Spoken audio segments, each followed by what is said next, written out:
So basically बच्चों बात ये है कि नीट 2026 काफ़ी पास में आ गया है ना। अब हमारे पास टाइम काफ़ी कम बचा है। अब इतने कम टाइम में ए टू जेड सब कुछ कवर कर पाना पॉसिबल नहीं होता है। इस समय पे हमें एक ऐसी चीज़ चाहिए कि यार हम जल्दी से जल्दी स्कोर इम्प्रूवमेंट कर सकें, क्योंकि आई एज्यूम कि आप सबको घबराहट हो रही है, डर लग रहा है ना। इस समय बात यह है कि हमें जल्दी से जल्दी स्कोर इम्प्रूव करना है, क्योंकि जैसे ही मॉक टेस्ट में स्कोर इम्प्रूव होने लगे ना कहीं कॉन्फिडेंस आने लगता है कि ठीक है मैं एटलीस्ट यहाँ पे पहुँच गया। तो इस समय हम पहले वो चीज़ें करेंगे जहाँ से स्कोर इम्प्रूवमेंट दिखे।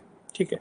बेसिकली बच्चों बात यह है कि एनटीए जब से पेपर बनाने लगा है और 2020 के कोविड के बाद से जो पेपर्स आने लगे हैं, हर साल कुछ चीज़ें हैं जो वो पेपर में डालते ही डालते हैं। मतलब कुछ एरियाज है जहाँ से हर साल क्वेश्चन पूछे जाते हैं। अब तुम खुद सोचो, एक बार अपने आप को बिल्कुल प्रिपरेशन से अलग करो और खुद कॉमन सेंस लगाओ। अगर कोई एरिया है जहाँ से हर साल 10 से 15 क्वेश्चन आते हैं तो पहले वो करना चाहिए ना, है ना। तो यही चीज़ हम यहाँ करेंगे। बच्चों एनसीईआरटी से हर कोई कहता है कि पेपर आता है, एनसीईआरटी इंपॉर्टेंट है, एनसीईआरटी करो। कोई बताता नहीं है एनसीईआरटी करनी कैसे है, क्या एनसीईआरटी में करना है। तो एनसीईआरटी में सबसे इंपॉर्टेंट चीज़ क्या है? सबसे पहले मेरी मार्किंग्स कंप्लीट करो। जिन बच्चों को नहीं पता प्लीज़ नोटबुक लेके बैठो और जो मैं बोल रहा हूँ इसको सुन लो अच्छे से, ठीक है, लिखते रहो साथ साथ। एनसीईआरटी में, फिजिक्स के एनसीईआरटी में 4 चीज़ें कवर करनी है: एग्जाम्पल्स, टेबल्स, डायग्राम, समरी। ये 4 चीज़ें ऐसी हैं जहाँ से 70% से ज़्यादा क्वेश्चन 2020 से 2025 के बीच में नीट में पूछे गए। ये चीज़ याद रखो। हाँ, पूरी एनसीईआरटी करनी ज़रूरी है। हाँ, पूरी थ्योरी करनी ज़रूरी है, कॉन्सेप्चुअल क्लैरिटी होनी चाहिए।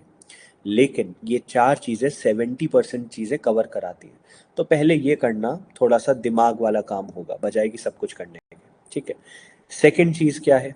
सेकंड चीज़, फिजिक्स और केमिस्ट्री के एनसीईआरटी नेग्लेक्ट कर देते हैं हम।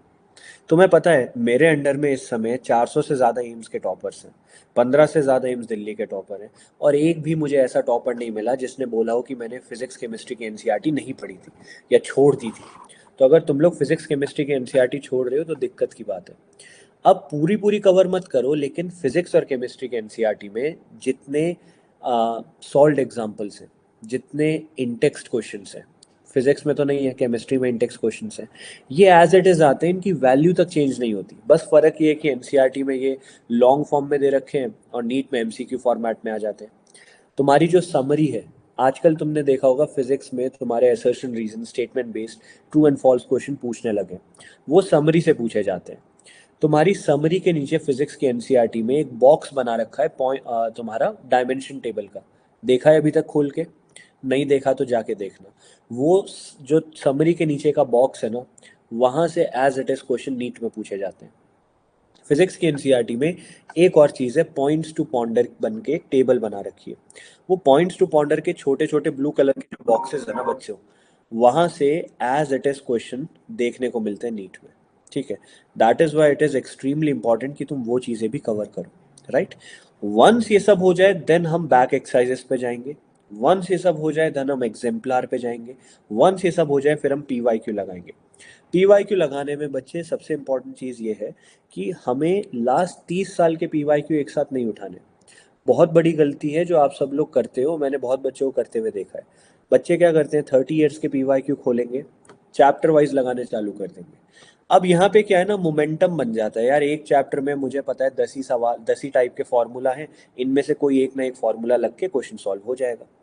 तो यहाँ क्वेश्चन बन जाते हैं, और बाद में जब फुल सिलेबस लगाने जाते हैं तो दिक्कत आती है। तो मैं चाहता हूँ तुम पहले खाली 3 साल के पीवाईक्यू से स्टार्ट करो। गो ईयर वाइज 2025, 24, 23 ऐसे लगाओ। ठीक है। बाकी हमारी पेपर प्रिडिक्शन टेस्ट सीरीज है सूर्य प्लस। मैंने देखा कि बहुत सारे बच्चों ने वो टेस्ट सीरीज ज्वाइन करी लेकिन उसको यूज़ करना नहीं आ रहा है। बच्चों जो हमारी पेपर प्रिडिक्शन टेस्ट सीरीज है, ये टेस्ट सीरीज हर साल मैं निकालता हूँ, और हर साल यहाँ से सेम या सिमिलर क्वेश्चन नीट में देखने को मिलते हैं। लास्ट ईयर की बात करें, 2025 में तो टफ पेपर आया था ना, उस टफ पेपर में भी इस टेस्ट सीरीज से 640 मार्क्स के सेम या सिमिलर क्वेश्चन देखने को मिले। साइड बाय साइड कंपैरिजन करके दिखाया, इरम दीदी ने वीडियो बनाई थी, अगर आपने देखी हो, ऑल इंडिया रैंक 1 ने। ठीक है। बाकी एम्स के टॉपर्स ने बनाई थी, वो स्क्रीनशॉट्स आप जैसे बच्चों ने दिए थे। तो at the end of the day, अगर ऐसी टेस्ट सीरीज है जहाँ से इतने लेवल का पेपर थोड़ा बहुत भी अगर प्रिडिक्ट हो रहा होता, तुम ज्वाइन करते। हमारी टेस्ट सीरीज से तो इस हाई लेवल का प्रिडिक्ट हो रहा है। बहुत सारे लोग जो आज मेरे अंडर में मेंटोर्स हैं, जो एम्स के हैं, वो हमारे थ्रू पढ़ के एम्स में गए थे और आज हमें ही ज्वाइन करके आ रखे हैं। ये सारे बच्चों ने ये टेस्ट सीरीज ज्वाइन करी थी। If this is a test series जहाँ से सेम और सिमिलर क्वेश्चन, छोटे मोटे भी नहीं, 160 questions out of total 180 questions आते हैं, तो क्यों नहीं ज्वाइन करनी है? ठीक है। अब एक बच्चे का कमेंट है कि भैया सेम क्वेश्चन मैच नहीं हुआ। मैं आपको एक बात बताता हूँ, टेस्ट सीरीज का जो प्रूफ आपको दिखाया है, ठीक है, वहाँ पे अगर आप दोनों क्वेश्चंस को मैच करके देखेंगे तो कहीं हमने प्लस का मार्क लगाया, कहीं उन्होंने माइनस का मार्क लगाया एनटीए वालों ने। हमने हो सकता है बोला हो 20 + 10 बराबर 30 होता है, और उन लोगों ने बोला है 10 + 20 बराबर 30 होता है। अब बच्चे आप अगर ये मान के चलो बिल्कुल सेम क्वेश्चन एनटीए वाले हम लेके आ जाएं, तो पेपर तो हम प्रिडिक्ट नहीं कर रहे हैं, पेपर तो हम लीक नहीं कर रहे हैं यहाँ पे, है ना, हम पेपर प्रिडिक्ट कर रहे हैं। So you can not expect कि मैं बिल्कुल एनटीए का पेपर उठा के ले आऊँ, क्योंकि एनटीए एक अलग सेपरेट बॉडी है जो पेपर बनाती है। एनटीए कैसा पेपर बनाएगा, क्या पेपर बनाएगा, वो लीक कर पाना तो इलीगल काम हो गया। हम क्या करते हैं, लास्ट ईयर में जैसा उनका एनालिसिस रहा, कहाँ से उन्होंने क्वेश्चन उठाए, किस टाइप के क्वेश्चन उठाए, लेवल क्या था, कौन से टाइप के क्वेश्चन थे, उन सारी चीज़ों का एनालिसिस करते हैं। एग्जाम्पलार, एनसीईआरटी, जेई मेंस के पीवाईक्यू, जेई एडवांस के पीवाईक्यू, नीट के पीवाईक्यू, इन सब का एनालिसिस करते हैं और उसके बाद हम टेस्ट सीरीज बनाते हैं। तभी यहाँ से सेम या सिमिलर क्वेश्चन आते हैं।